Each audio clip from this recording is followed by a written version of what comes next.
Hello student, मैं आपकी हिंदी की शिक्षिका बबिता शर्मा बोल रही हूँ। ऑनलाइन क्लास में आपका स्वागत है। आज हम आपकी बुक हिंदी व्याकरण से चैप्टर 2 वर्ड विचार पढ़ेंगे, जो आप पिछली क्लासों में पढ़ चुके हैं कि वर्ड किसे कहते हैं। आप क्लास फर्स्ट से लेके अभी तक वर्ड पढ़ा है कि वर्ड किसे कहते हैं। तो भाषा की सबसे छोटी इकाई, और भाषा की सबसे छोटी इकाई क्या है? क ख ग घ ङ अ आ छोटी बड़ी, ये सब वर्ड हैं। तो बोला जा रहा है कि भाषा की सबसे छोटी इकाई जिसके टुकड़े और खंड, टुकड़े मीन्स अखंड, जो अलग, जो आप संध विच्छेद करते हो वो न किए जा सके। आपके बुक में ही दिया है कि तुम झूला झूलो, तो तुम झूला झूलो, तुम एक शब्द है, झूला भी एक शब्द है और झूलो भी एक शब्द है। आप इसके टुकड़े करेंगे, खंड करेंगे तो ये आराम से हो जाएगा। लेकिन अब ये कह दीजिए कि जो छोटे अ को आपको अ को टुकड़े करेंगे वो नहीं होगा। झूला करेंगे, शब्दों के हो सकते हैं, वाक्यों के टुकड़े हो सकते हैं, पर वर्ड के टुकड़े नहीं हो सकते। इसीलिए हम कहते हैं कि भाषा की सबसे छोटी इकाई जिसके टुकड़े और खंड न किए जा सके उसे हम क्या कहते हैं? वर्ड। अब हम पढ़ेंगे वर्णमाला। वर्णमाला किसे कहते हैं? भाषा की ध्वनियों, आपकी बुक में दिया है उसकी परिभाषा कि भाषा की ध्वनियों के व्यवस्थित वर्ण समूह को वर्णमाला कहते हैं। आप ऐसे भी कह सकते हैं कि भाषा के ध्वनियों को क्रमबद्ध समूह से, जो क्रमबद्ध समूह से लिखा जाता है वर्ण, उसे हम वर्णमाला कहते हैं। लाइन बाय लाइन, जैसे अ के बाद आ आता है, आ के बाद छोटी छोटी बड़ी बड़ी पर छोटा हो बड़ा हो, ऐसे आता है। इसको हम वर्णमाला, मतलब लाइन बाय लाइन, जो वर्ड जिसके बाद आता है उसको। अब ये नहीं कि हम आप क के बाद द लिख दिए, द के बाद त लिख दिए, त के बाद न लिख दिए, ये वर्ड कहे जाएंगे पर वर्णमाला नहीं कही जाएंगी, क्योंकि आपने क्रमबद्ध समूह से व्यवस्थित तरीके से इसको नहीं लिखा है। तो भाषा, मैंने पहले पढ़ा कि वर्ड किसे कहते हैं। तो भाषा की सबसे छोटी इकाई जिसके टुकड़े और खंड नहीं किए जा सकते हैं उसे वर्णमाला कहते हैं, वर्ड कहते हैं। वर्णमाला किसे कहते हैं? भाषा की ध्वनियों को व्यवस्थित या भाषा के ध्वनियों को क्रमबद्ध समूह को क्या कहते हैं? वर्णमाला। अब हम पढ़ेंगे स्वर कि स्वर किसे कहते हैं। स्वर, ये आपका अ से लेके अ तक होता है। ये आपके बुक में दिया है कि वे वर्ड जो बिना किसी अन्य ध्वनि की सहायता के बोले जाते हैं। आप ऐसे भी कह सकते हैं कि स्वर स्वतंत्र होता है, उसको किसी की भी सहायता लेने की ज़रूरत नहीं पड़ती है। अ बिल्कुल स्वतंत्र होता है, उसको किसी की भी सहायता लेने की ज़रूरत नहीं पड़ती है। और जब हम स्वर का उच्चारण करते हैं, तो जो हमारे मुख से ध्वनियाँ निकलती हैं, जो हवा निकलती है, उसको बिना रुकावट के मुंह से निकलती है। इसीलिए कहते हैं कि स्वर क्या होता है? स्वतंत्र होता है, उसे कोई रोक नहीं सकता है। हिंदी की वर्णमाला में स्वर 11 होते हैं, वो आपके बुक में दिया है। अ आ छोटी बड़ी, छोटा हो बड़ा हो, ऐसे। अब हम पढ़ेंगे स्वर के 3 प्रकार। स्वर के 3 प्रकार होते हैं। हम 3rd या 4th क्लास में या 2nd क्लास में केवल स्वर और व्यंजन पढ़े थे, लेकिन आप 6 में जब आए तो आपका ये थोड़ा सा चैप्टर क्या हो गया? विस्तार हो गया और आगे उसके बढ़ गया। तो हम अब पढ़ेंगे कि स्वर के 3 रूप हैं। अब वो 3 रूप कौन कौन से हैं? पहला है ह्रस्व स्वर। ह्रस्व स्वर। ह्रस्व स्वर किसे कहते हैं? जिन स्वरों को बोलने में कम समय लगता है, बहुत कम समय लगता है, उन्हें हम ह्रस्व स्वर कहते हैं। ये 4 होते हैं, और ई, छोटा ऊ और ऋषि। बोला जा रहा है कि ह्रस्व स्वर 4 होते हैं। आपसे पूछा जाए कि ह्रस्व स्वर कौन कौन से हैं, तो आप बोलेंगे 4 हैं। अ, छोटा ऊ और ऋषि। इसको बोलने में बहुत कम समय लगता है। अब हम पढ़ेंगे दीर्घ स्वर। दीर्घ स्वर को उच्चारण करने में ह्रस्व स्वर से दुगना समय लगता है, उसे हम दीर्घ स्वर कहते हैं। ये 7 होते हैं। आ, बड़ी, बड़ा ऊ, ए, ओ, अ। आप खुद बोल के देखेंगे तो जो आप ह्रस्व स्वर बोले हैं दीर्घ स्वर में, उसका दुगना समय लगता है। अब हम पढ़ेंगे प्लुप्त स्वर कि प्लुप्त स्वर किसे कहते हैं। जिन स्वरों को उच्चारण करने में ह्रस्व से तिगुना समय लगता है, उसे हम प्लुप्त स्वर कहते हैं। जिन स्वरों को उच्चारण में ह्रस्व स्वर की तुगना, दीर्घ में दुगना था और प्लुप्त में तिगुना समय लगता है, उसे हम कहते हैं प्लुप्त स्वर। जैसे ओम, ओम आप बोलेंगे तो आपको पता चलेगा। तो हमने अभी तक पढ़ा कि वर्ण किसे कहते हैं। तो भाषा की सबसे छोटी इकाई वर्ण होती है। फिर उसके बाद हमने पढ़ा वर्णमाला। तो वर्णमाला उसे कहते हैं, भाषा की ध्वनियों को व्यवस्थित क्रमबद्ध समूह से जो लिखा जाता है उसे हम वर्णमाला कहते हैं। उसमें अब हिंदी की दो वर्ण होती हैं, स्वर और व्यंजन। दो प्रकार के होते हैं, स्वर और व्यंजन। स्वर स्वतंत्र होता है, उसे किसी की भी सहायता नहीं लेनी पड़ती है। और स्वर के भी तीन रूप हैं, पहला ह्रस्व, दूसरा दीर्घ और तीसरा प्लुप्त। ह्रस्व जब हम बोलते हैं तो थोड़ा समय लगता है। ह्रस्व चार होते हैं, 4 वर्ड होते हैं। दीर्घ में उसका दुगना समय लगता है, ये 7 होते हैं। और प्लुप्त में ह्रस्व का तिगुना समय लगता है। अब हम पढ़ेंगे स्वरों की मात्राएं, कि स्वर ही सारे व्यंजनों की मात्रा होती है। तो जब पूर्ण व्यंजनों के साथ स्वरों को चिन्हों का प्रयोग किया जाता है तो उनकी मात्रा कहा जाता है। अ छोड़कर अन्य सभी स्वर की क्या होती हैं, मात्राएं होती हैं। अ को छोड़कर, क्योंकि अ ऐसा स्वर है जो हर व्यंजन में मिलता है, और अगर स्वर न हो तो कोई शब्द, कोई वाक्य नहीं बन पाएगा। इसीलिए कहा जाता है कि जो स्वर हैं वही मात्राएं हैं, सिवाय अ को छोड़ के। अ की कोई मात्रा नहीं होती है, क्योंकि वो हर एक व्यंजन के साथ मिलती है। आपकी बुक में दिया गया है स्वर, मात्रा सहित व्यंजन और उदाहरण कुछ दिए गए हैं। जैसे अ का कोई मात्रा नहीं है, क्योंकि ये सारे व्यंजनों में प्राप्त होते हैं। आ की मात्रा होती है, वो आ की मात्रा एक पाई लिख के आपके बुक में पूरा दिया गया है। ठीक है, अब हम पढ़ेंगे अयोग भाग, कि अयोग भाग किसे कहते हैं। जो आप वर्णमाला, जब वर्णमाला पूछा जाता है तो वर्णमाला में अ से लेके ज्ञ तक लिखोगे, उसमें अंग अह भी आएगा। लेकिन जब स्वर पूछा जाएगा तो उसमें बस 11 स्वरों को ही बताया जाता है, अंग अह को नहीं बोला जाता है। ये आते हैं अयोग भाग में। वर्णमाला होगा तो सब आएंगे, लेकिन जब स्वर व्यंजन आएगा तो इसमें स्वर में अंग अह नहीं, क्योंकि ये अयोग भाग में आते हैं। अंग और अह ये दोनों ध्वनियाँ न तो स्वर में आती हैं ना ही व्यंजन में आती हैं। इन्हें क्या कहते हैं हम, अयोग भाग। हम पिछले भी बार बोल चुके हैं कि अंग अह न स्वर में आते हैं और ना ही व्यंजन में आते हैं, इन्हें हम कहते हैं अयोग भाग। अब हम पढ़ेंगे अनुस्वार। हम पढ़ेंगे अनुस्वार किसे कहते हैं। अनुस्वार आप देखते हैं कि एक अंडरलाइन खींच के ऊपर बिंदी दिया जाता है, तो संयुक्त व्यंजन के रूप में अ रहित, जिसमें अ न हो, पंचामाक्षर मतलब 5 अक्षर कौन कौन से, ड़ य ड़ न म, ग य ड़ न म, ये 5 अक्षर हैं। ये क्या है, इसमें स्वर नहीं है।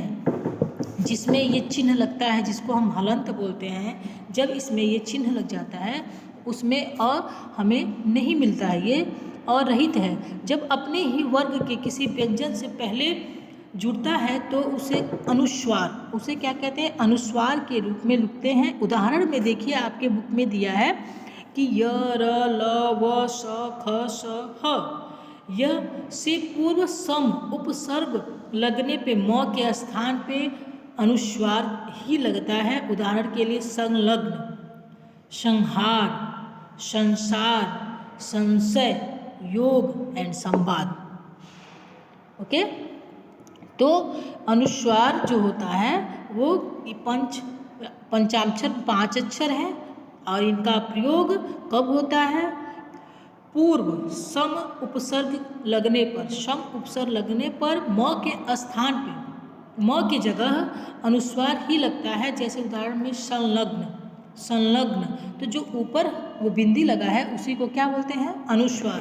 अब हम पढ़ेंगे अनुनासिक चंद्रबिंदु। अनुनासिक को जब हम बोलते हैं तो नाक और मुख दोनों की सहायता से अनुनासिक बोला जाता है। उसको हम चंद्रबिंदु भी बोलते हैं और अनुनासिक भी बोलते हैं। जैसे उच्चारण करते समय मुंह की सहायता लेने पर, जैसे चांद, गांव, दांत, ऊंट, गुट आदि।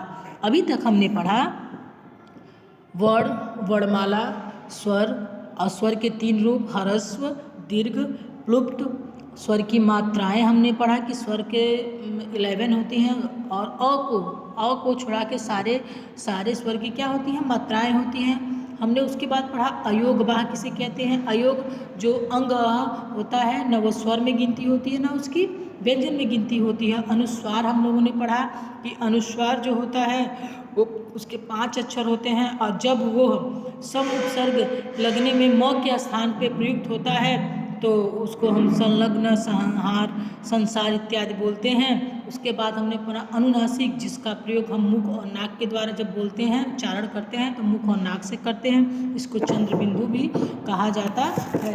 अब हम पढ़ेंगे विसर्ग। अभी तक हमने पढ़ा, अब हम पढ़ेंगे विसर्ग। इसका प्रयोग संस्कृत में ज़्यादा किया जाता है, इसको अह बोला जाता है, इसको उच्चारण के समय अह बोला जाता है। विसर्ग का उच्चारण लगभग ह के समान ही किया जाता है।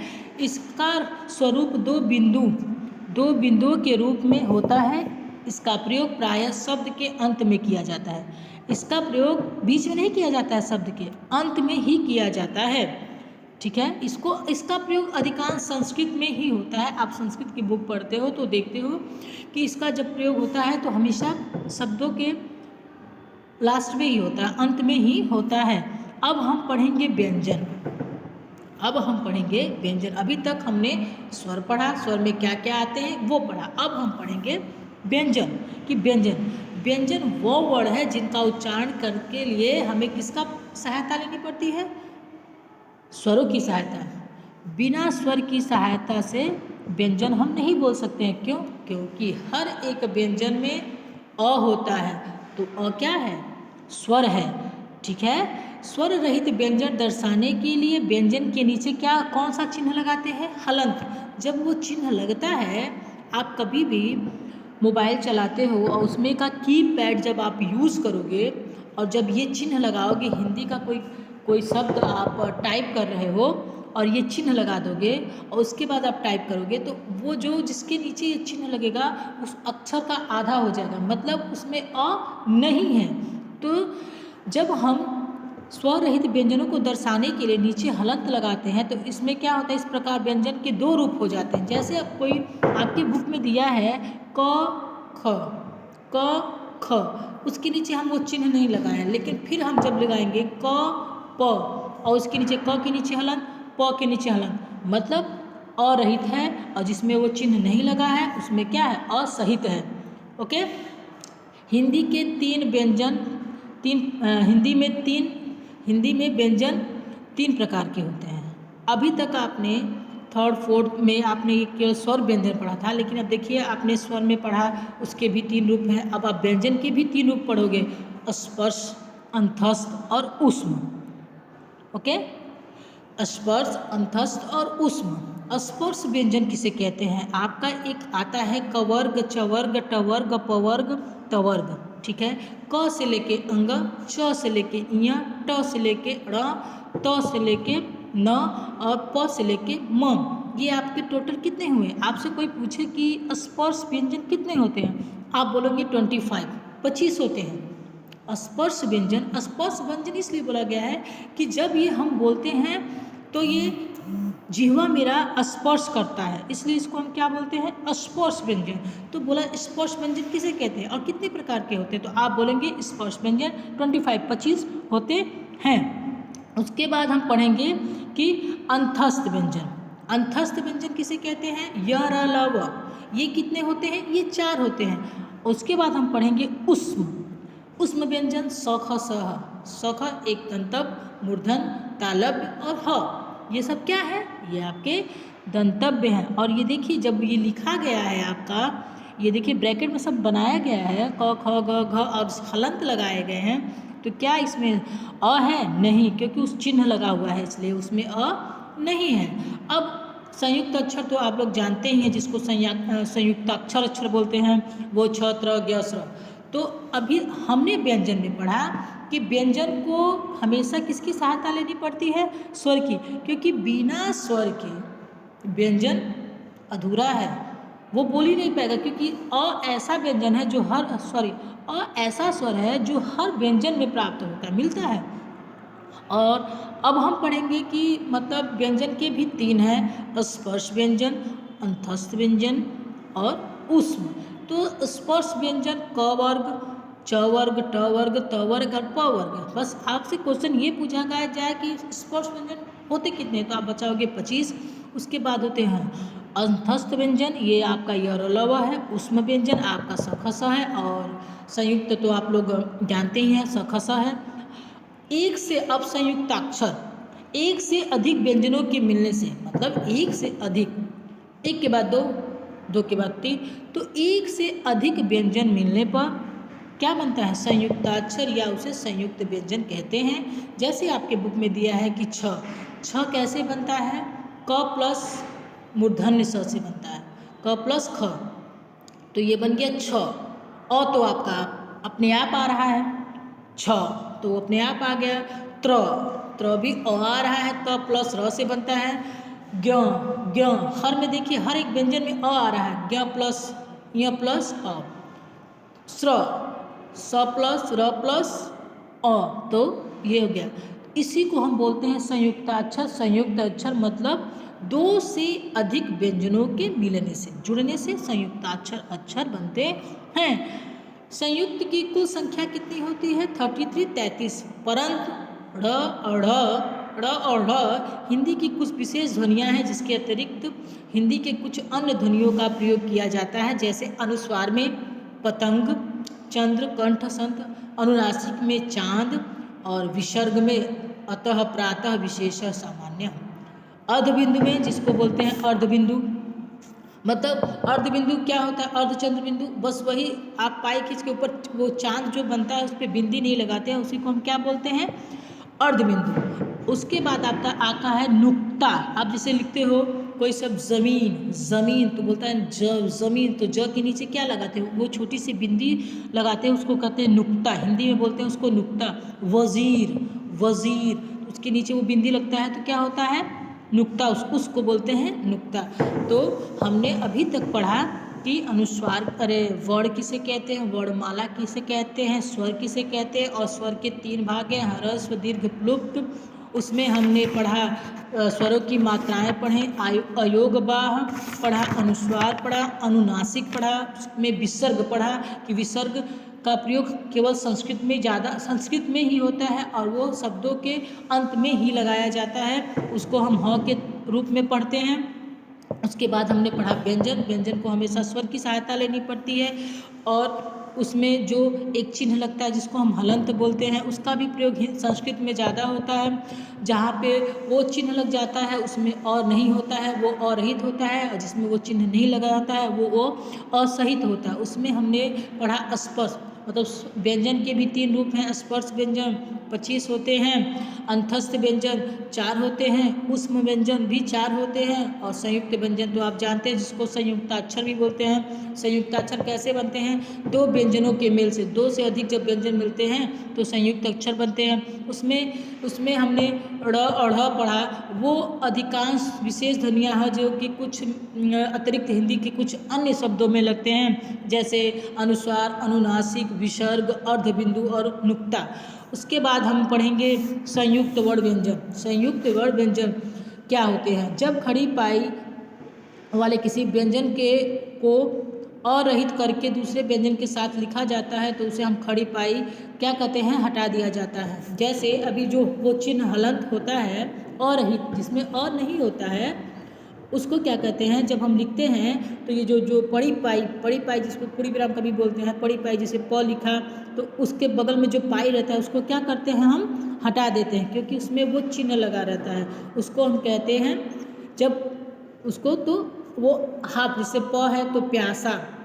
ओके, उसके बाद है कुछ ऐसे शब्द हैं घुंटी हटाकर भी इन्हें अरहित कर इन्हें अन्य व्यंजन के साथ जोड़ दे। घुंडी, जैसे क है तो क के आगे का वो है जो एक छोटा सा ऐसे घुंडी निकला रहता है, उसको भी हटा के क्या करते हैं हम लोग, आधा कर देते हैं। फिर हलंत लगाकर, जब आप हलंत लगाते हो तो वो भी क्या होता है, आधा हो जाता है। जैसे छुट्टी, छुट्टी तो छू उस ट लिख के उसके नीचे हलंत लगा दिया और टी लिख दिया तो हो गया छुट्टी। अब हम पढ़ेंगे र के विभिन्न रूप। र किसे कहते हैं? जैसे जब संयुक्त वर्ड बनाते हैं तो र 3 प्रकार के होते हैं। जैसे यदि स्वर रहित है तो र के नीचे हलंत का चिन्ह लगाते हैं और उस व्यंजन के ऊपर रेफ वो जैसे कोई वर्ड लिखते हैं या कोई शब्द लिखते हैं तो किसी शब्द के ऊपर वर्ड के ऊपर हम एक र बनाते हैं ना ऊपर से, उसको र कहते हैं। जैसे कर्म, स्वर्ग, पर्व, आश्चर्य आदि। यदि किसी स्वर रहित मतलब जिसमें स्वर नहीं है रहित व्यंजन के साथ र जुड़ता है तो उसके पैर के नीचे उसके पैर में जुड़ता है। उदाहरण के लिए प्रश्न, प्रश्न, क्रम, नम। मतलब ये चिन्हों का प्रयोग र का प्रयोग कब करते हैं? जिसमें स्वर नहीं, स्वर रहित होता है उसमें। अब ट्र ऐसे नीचे रहता है शब्दों के नीचे, वर्डों के नीचे। जब स्वर रहित र से पहले स्वर रहित ट ठ आते हैं तो र के पैरों के में जुड़ जाते हैं। जैसे उदाहरण के लिए राष्ट्र, ड्रम, ट्रम, ड्रामा, ट्राप आदि। अब हम पढ़ेंगे ड़ अढ़। अढ़ हिंदी के व्यंजन हैं। इसका प्रयोग शब्द के आरंभ, मध्य तथा अंत में कहीं भी किया जा सकता है, किया जा रहा है। ड़ अढ़ हिंदी के व्यंजन है। इसका प्रयोग शब्द के आरंभ, मध्य मतलब स्टार्ट में, बीच में और अंत में भी किया जा सकता है, जबकि ड़ और तथा ढ का प्रयोग केवल शब्दों के मध्य या अंत में किया जाता है। अब हम पढ़ेंगे कि उदाहरण जैसे ड, डमरू वाला ड, डब्बा, अंडी, अंडा, ठीक है, ढक्कन का ढक्कन। मतलब डमरू वाले ड में इसका प्रयोग हम प्रारंभ में भी कर सकते हैं, बीच में भी कर सकते हैं और अंत में भी कर सकते हैं। लेकिन जो ये अंग है इसका प्रयोग हम केवल बीच में करते हैं और अंतिम में करते हैं। स, ख ये 2 विभिन्न व्यंजन अवश्य हैं, पर हिंदी में अब इसके उच्चारण में कोई अंतर नहीं है। जब एक ही शब्द में स तथा ख हो तो स फिर उसके बाद ख का प्रयोग करते हैं। उदाहरण विशेष, टस में पहले ख का प्रयोग होता है। विशिष्ट, शिष्ट, कष्ट। ओके, अब हम पढ़ेंगे वर्ण विच्छेद। जब शब्दों के एक एक वर्ण को अलग करके लिखते हैं तो उसे हम वर्ण विच्छेद कहते हैं। इसको हम संधि भी कहते हैं। जब हम कोई शब्द को अलग एक एक करके लिखते हैं तो उसे हम क्या कहते हैं? वर्ण विच्छेद। तो आज हमने बच्चों पढ़ा कि वर्ण विचार। वर्ण विचार में वर्ण पढ़ा, वर्णमाला पढ़ा, स्वर पढ़ा, स्वर में स्वर के 3 अंग हैं वो पढ़ा। फिर हमने उसमें स्वर की मात्राएं पढ़े हैं, योगवाह पढ़ा। और उसके बाद हमने अनुनास, अनुस्वार, अनुनासिक, विसर्ग पढ़े। उसके बाद हमने व्यंजन पढ़ा कि व्यंजन को स्वरों की सहायता लेनी पड़ती है। उसके भी 3 अंग होते हैं, स्पर्श व्यंजन, अंतस्थ व्यंजन और उसमें व्यंजन।